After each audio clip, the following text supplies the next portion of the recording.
दिव्यवाणी तेरी अमृतवाणी प्रभु।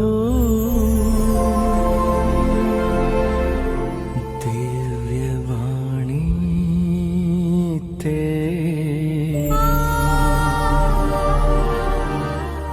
अमृतवाणी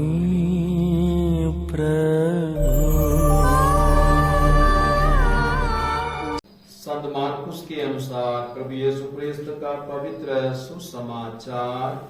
हे प्रभु तेरी महिमा हो। अध्याय 16 वाक्य संज्ञा 15 से 20 तक। इसके बाद ईसा ने उनसे कहा, संसार के कोने कोने में जाकर सारी सृष्टि को सुसमाचार सुनाओ।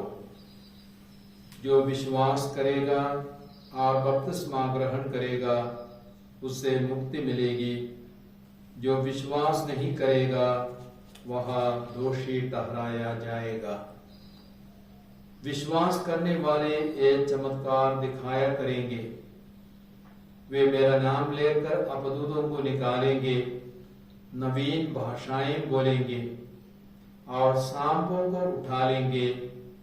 यदि वे विष पिएंगे तो उससे उन्हें कोई हानि नहीं होगी। वे रोगियों पर हाथ रखेंगे और रोगी स्वस्थ हो जाएंगे। क्रिस्त में प्यारे भाई और बहनों, हम लोगों ने संत मार्कुस के सुसमाचार से सुना दिया है 16, जहां में प्रभु एक बहुत ही महत्वपूर्ण संदेश हमें देते हैं। वो क्या है? संसार के कोने कोने में जाकर सारी सृष्टि को सुसमाचार सुनाओ। तो सवाल उठता है, क्यों सुसमाचार सुनाना है? और संसार भर में सुसमाचार का विरोध किया जा रहा है। यीशु के नाम से प्रचार का विरोध किया जा रहा है। घोर अत्याचार हो रहा है और क्रिस्तीय मारे जाते हैं, बंदीगृह में डाले जाते हैं और उनकी हत्या की जाती है। उसके बावजूद भी क्यों सुसमाचार का प्रचार करना है और क्यों सैकड़ों हजारों लोग सुसमाचार की घोषणा करते हैं? उसके 3 मुख्य कारण हैं आज के सुसमाचार में। पहला कारण क्या है? सुसमाचार का प्रचार करना यह प्रभु का एक आदेश है, प्रभु का अनुरोध नहीं है। प्रभु यह नहीं कहते तुम कृपया जाकर के सुसमाचार का प्रचार कीजिए, लेकिन प्रभु कहते हैं संसार के कोने कोने में जाकर सारी सृष्टि को सुसमाचार सुनाओ। यह प्रभु का एक आदेश है, एक आज्ञा है और अंतिम आदेश है। यदि आपके पिता मृत्यु से या फिर आपको एक अंतिम आदेश देते हैं, हम उसको गंभीरता से लेंगे कि नहीं? बहुत ही गंभीरता से हम उसको लेंगे, उस आदेश को हम पूरा करेंगे। और ये पुनर्जीवित प्रभु यीशु का अंतिम आदेश है, स्वर्गारोहण के पहले उसको पूरी गंभीरता से लेना हमारे लिए अनिवार्य है। और ये किसका आदेश है? सर्वशक्तिमान ईश्वर, राजाओं का राजा, प्रभुओं का प्रभु यीशु मसीह का आदेश है। तो उसका पालन करना हमारे लिए अति आवश्यक है। यदि हम उसका पालन नहीं करेंगे तो हम पाप करेंगे, क्योंकि आदेश का उल्लंघन ही पाप है। और संत पौलुस कहते हैं कुरिन्थियों के पहले पत्र अध्याय 9:16 में, मैं इस बात का गर्व नहीं करता हूं कि मैं सुसमाचार का प्रचार करता हूं। मुझे ऐसा करने के लिए आदेश दिया गया है। धिक्कार मुझे यदि मैं सुसमाचार का प्रचार ना करूं। धिक्कार मुझे, इसका मतलब है मुझे दंड मिलना चाहिए यदि मैं सुसमाचार का प्रचार ना करूं। मेरे लिए कितनी भयंकर बात यदि मैं सुसमाचार का प्रचार ना करूं।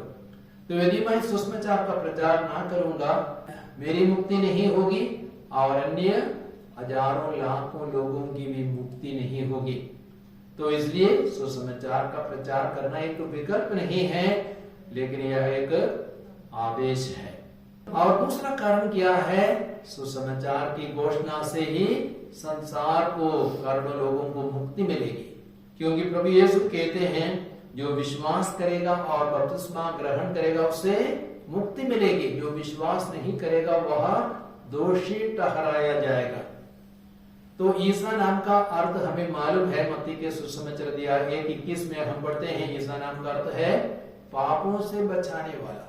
तो प्रभु यीशु पापों से बचाने के लिए संसार में आए, साथ ही साथ रोगों से बचाने के लिए आए, शैतान की गुलामी से बचाने के लिए आए, अनंत मृत्यु से हमें मुक्त करने के लिए आए, हमें अनंत जीवन स्वर्ग राज्य देने के लिए आए। तो सुसमाचार के प्रचार से ही लोगों को मुक्ति मिलती है। मत्ती के सुसमाचार अध्याय 9 में वाक्य संख्या 1 से 8 तक में हम देखते हैं प्रभु यीशु ने वहां एक अर्थाग रोगी को चंगा किया और वो 20 वर्षों से अर्थाग रोगी था। विश्वसनीय स्रोतों के अनुसार यीशु ने सबसे पहले क्या किया, उसके पापों को क्षमा किया और उसे कहा ढाढ़स रखो तुम्हारे पाप क्षमा हो गए। उसके बाद यीशु ने उस अर्थाग रोगी को आदेश दिया, उठो अपने खाट उठा करके चलो फिरो। उसी क्षण उसके पैरों में, टखनों में, घुटनों में बल आया और वह चलने फिरने लगा। मार्कुस के सुसमाचार अध्याय 5 में हम एक अपदूत ग्रस्त की चंगाई के बारे में पढ़ते हैं और वह अपदूत ग्रस्त घोर पीड़ा सह रहा था, वह मकबरों में रहता था और इतना उग्र था वह अपदूत, जंजीर से भी उसको बांधा नहीं जा सकता था, जंजीरों को तोड़ डालता था और पत्थरों से अपने को घायल करता था। एक ऐसे व्यक्ति को प्रभु यीशु ने चंगा किया और अपदूतों की बड़ी सेना उसमें कार्य करती थी। तो यीशु ने अपदूतों को निकाला और उस व्यक्ति को अपदूतों से, शैतान के बंधनों से मुक्ति मिली। तो प्रभु यीशु हमें पापों से मुक्ति देने के लिए, रोगों से मुक्ति देने के लिए, शैतान के बंधनों से हमें आजाद करने के लिए, अनंत मृत्यु से बचाने के लिए, स्वर्ग राज्य देने के लिए आए। और अन्य कोई भी धर्म इन सारी चीजों का वायदा नहीं करता। अर्थात अन्य धर्म पाप क्षमा के बारे में कुछ नहीं कहता है, अनंत जीवन के बारे में कुछ नहीं कहता है। तो इसलिए ईसा में विश्वास करना अनिवार्य है यदि हमें पाप के बंधनों से मुक्ति मिलना है, शैतान की गुलामी से मुक्ति मिलना है और स्वर्ग राज्य को पाना है। और वचन ये भी कहता है ना, प्रेरित चरित्र अध्याय 4:12 में किसी दूसरे व्यक्ति द्वारा मुक्ति नहीं मिल सकती। समस्त संसार में ईसा नाम के सिवा मनुष्यों को कोई दूसरा नाम नहीं दिया गया है जिसके द्वारा उन्हें मुक्ति मिल सकती है। तो मुक्ति के लिए सिर्फ एक नाम है और वह यीशु का नाम है। सिर्फ यीशु पापियों को बचाने के लिए संसार में आए, सिर्फ यीशु पापियों की मुक्ति के लिए क्रूस पर कुर्बान हो गए, सिर्फ यीशु मृतकों में से जी उठे और सिर्फ यीशु स्वर्ग में आरोहित हुए और आज वह पिता की दाहिनी ओर विराजमान होकर सारे संसार के लिए मध्यस्थता कर रहे हैं। इसलिए संसार भर में क्रिस्तियों के विरुद्ध घोर अत्याचार के बावजूद भी, हमारे देश में भी घोर अत्याचार हो रहा है, उसके बावजूद भी क्रिस्तीय सुसमाचार की घोषणा करते हैं और ईसा मसीह का नाम दूसरों को देने का प्रयास करते हैं। और एक तीसरा कारण क्या है? तीसरा कारण आज के सुसमाचार में ही हमें स्पष्ट है। वो क्या है? जब हम सुसमाचार में विश्वास करते हैं, यीशु में विश्वास करते हैं, हम यीशु जैसे बनते हैं। यीशु के सामर्थ्य से, यीशु की शक्ति से हम भी भर सकते हैं। इसलिए मार्कुस 16:17 में लिखा गया है, विश्वास करने वाले चमत्कार दिखाया करेंगे, वे मेरा नाम लेकर अपदूतों को निकालेंगे, नवीन भाषाएं बोलेंगे और सांपों को उठा लेंगे, यदि वे विष पिएंगे तो उससे उन्हें कोई हानि नहीं होगी, वे रोगियों पर हाथ रखेंगे, रोगी स्वस्थ हो जाएंगे।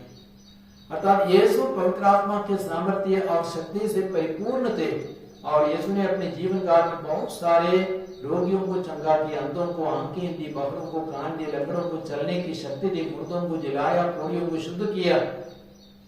तो जो लोग यीशु में विश्वास करते उन्हें भी प्रभु वे ही सामर्थ्य और शक्ति प्रदान करेंगे। इसलिए वे चमत्कार दिखाया करेंगे, अपदूतों को निकालेंगे, नवीन भाषाएं बोलेंगे, सांपों को उठाएंगे और साथ ही साथ रोगियों पर हाथ रखेंगे, वे चंगे हो जाएंगे। पेतरुस के जीवन में हम जानते हैं पेतरुस ने एक अर्थाल रोगी को खड़ा किया। प्रेरित चरित्र अध्याय 3 में हम पढ़ते हैं, वो जन्म से लंगड़ा था और वो भीख मांगता था। पेतरुस ने उसे क्या कहा, सोना या चांदी मेरे पास नहीं है, लेकिन जो कुछ मेरे पास उसे मैं तुम्हें दे देता हूं। यीशु नासरी के नाम पर उठो और चलो। उसी क्षण वह उठ खड़ा हो गया, वह चंगा हो गया। आगे हम प्रेरित चरित्र अध्याय 9 में हम पढ़ते हैं, पेतरुस योपे में एक महिला को जीवन दान दिया और उसका नाम था तबीता। बहुत ही परोपकारी दानी महिला थी, वह मर गई थी, लेकिन पेतरुस ने जाकर उसके लिए घुटने टेककर प्रार्थना की और उसके बाद उसे कहा, तबीता उठो। उसी क्षण उसको जीवन मिल गया। तो जो भी यीशु में विश्वास करते हैं वे यीशु जैसे बन सकते हैं। पवित्र आत्मा के सामर्थ्य और शक्ति से वे भी बढ़ जाएंगे। तो प्यारे भाई और बहनों, हम लोगों ने सुना सुसमाचार का प्रचार करना हमारे लिए कोई विकल्प नहीं, वह एक आदेश है, अनिवार्य है, क्योंकि यह प्रभु का आदेश है। और दूसरी बात, सुसमाचार में विश्वास करने से ही लोगों को मुक्ति मिलती है। और तीसरी बात क्या है, हम यीशु जैसे सामर्थ्य और शक्ति से भर जाते हैं सुसमाचार में और यीशु में विश्वास करने से। तो आइए प्रभु के इन वचनों पर हम मनन करें और प्रभु से प्रार्थना करें, हम भी सुसमाचार प्रचार में अपना हाथ बटा सके, अपना योगदान दे सके।